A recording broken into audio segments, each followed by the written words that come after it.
It is the day after the first Labor budget in around a decade. During the campaign, remember, Labor said that everything is going up except your wages, and they promised that they had a plan to get wages moving. Now, workers will have to wait 2 years longer to get a lift in real wages. The budget says that inflation has meant that real wages have fallen by 3.5% and now predicts they will begin to modestly rise by the end of 2023-24. So joining me live is the President of the Australian Council of Trade Unions, Michele O'Neill. She joins me here in the studio. Great to see people face to face today. Likewise, Laura. Nice to see you. Michele, let's talk about wages as well, because this budget, I mean, we're all talking about the cost of energy this morning, and rightly so.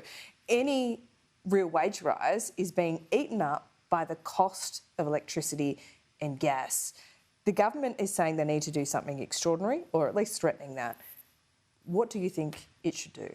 Well, the first thing I'd say is that the budget makes really clear there's some initial good measures to deal with cost of living increases, but the real thing it exposes, of course, is that we've got an ongoing wages crisis and we need more action to get wages moving again, which is why we think the missing piece is the changes that the government is planning to put into Parliament tomorrow, they've announced, around bargaining and getting more opportunity for wages to go up.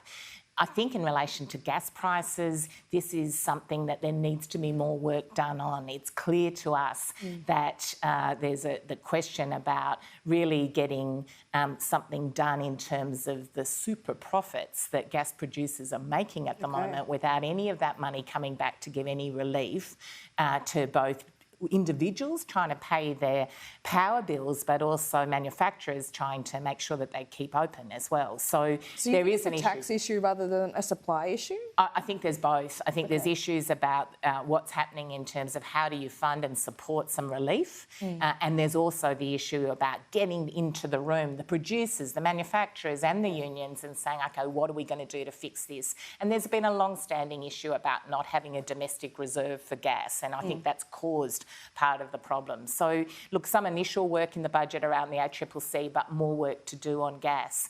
But it's only one of the real cost of living issues that is biting for working people, and we really want to see that the important measures like the childcare measures, it's great to see childcare becoming more affordable and accessible. The paid parental leave is so important. Both of those things are important about women being able to get back into the workforce, and that's an economic measure. It's good for everyone.